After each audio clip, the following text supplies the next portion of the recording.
بسم اللہ الرحمن الرحیم۔ السلام علیکم۔ خزانے کی تلاش میں آپ سب کو خوش آمدید۔ امید ہے آپ سب خیریت سے ہوں گے۔ چلیے وہیں سے سلسلہ شروع کرتے ہیں جہاں سے منقطع ہوا تھا۔ چلتے ہیں آج کی نئی قسط کی طرف، لیکن سب سے پہلے سمجھداروں کے لیے ایک اشارہ اور ایک یاد دہانی۔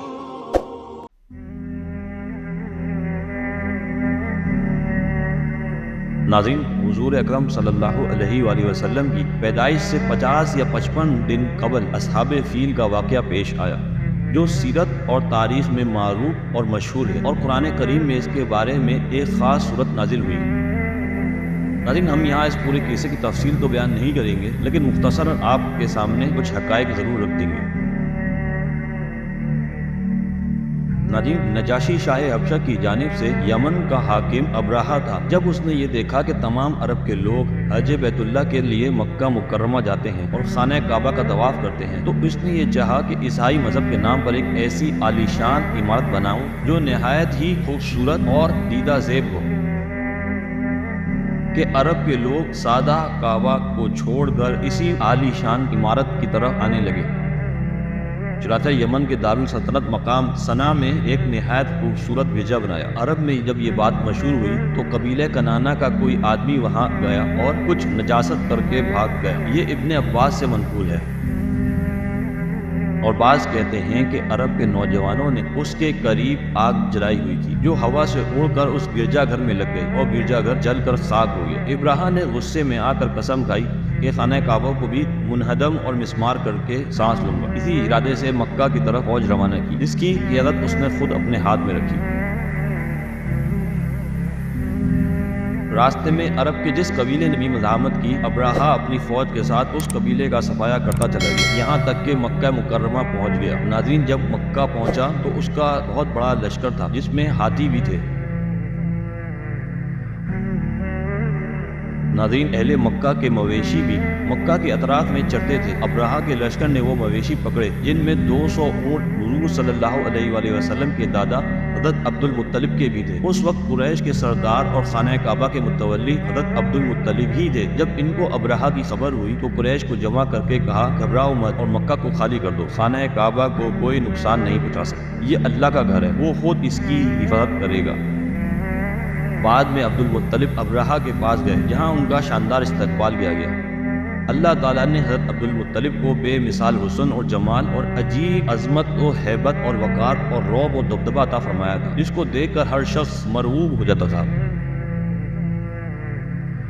ابرہہ حضرت عبد المطلب کو دیکھ کر مرعوب ہو گیا اور نہایت اکرام و احترام کے ساتھ پیش آئے۔ ناظرین، حضرت عبد المطلب کا رعب اس پر اس طرح طاری ہوا کہ وہ ان کو اپنے برابر میں تو نہیں بٹھا سکتا تھا، لیکن ان کے اعزاز و اکرام میں خود ان کے ساتھ نیچے فرش پر ان کے ساتھ برابر بیٹھ گیا۔ اسی دوران گفتگو میں حضرت عبد المطلب نے اپنے اونٹوں کی رہائی کا مطالبہ کیا۔ ابرہہ نے حیران ہو کر پوچھا کہ آپ جانتے ہیں کہ میں خانہ کعبہ کو، جو کہ آپ اور آپ کے آباء و اجداد کا دین اور مذہب ہے، میں اس کو منظم کرنے آیا ہوں، اور آپ مجھ سے اس کے بارے میں بات کرنے کے بجائے اپنے اونٹوں کے بارے میں پوچھ رہے ہیں۔ حضرت عبد المطلب نے جواب دیا، میں اونٹوں کا مالک ہوں، اس لیے میں نے اونٹوں کا سوال کیا، اور کعبے کا مالک خدا ہے، وہ خود اپنے گھر کو بچائے گا۔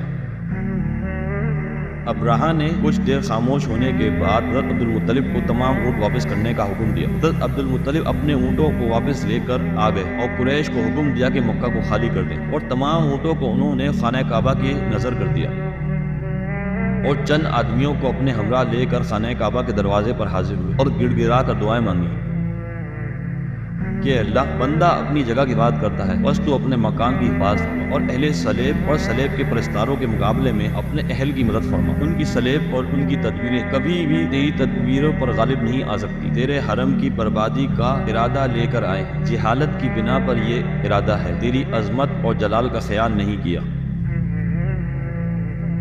ناظرین، حضرت عبد المطلب نے دعا سے فارغ ہو کر اپنے ہمراہ لوگوں کو ساتھ لے کر پہاڑ پر چڑھ گئے، اور ابرہہ اپنا لشکر لے کر خانہ کعبہ کے گرانے کے لیے آگے بڑھانے لگا۔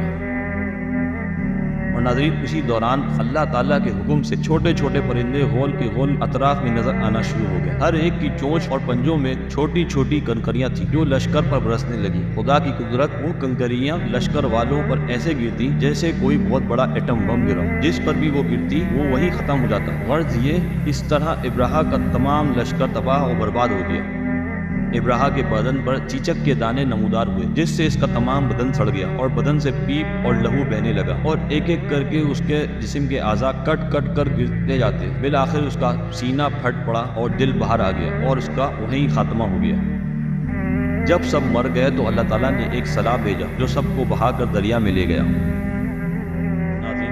فی الحال آج کے لیے بس اتنا ہی. اگر آج کی قسط آپ کو پسند آئی ہو تو لازمی لائک ضرور کیجیے گا اور ہمارے ساتھ جڑے رہنے کے لیے اور حضور اکرم صلی اللہ علیہ وآلہ وسلم کی زندگی کے بارے میں مزید جاننے کے لیے چینل کو لازمی سبسکرائب بھی کیجیے اور اپنے پیاروں سے بھی لازمی شیئر کیجیے. انشاءاللہ تعالی ملتے ہیں اگلی قسط میں. جب تک اپنا بہت سارا خیال رکھیے گا. اللہ حافظ.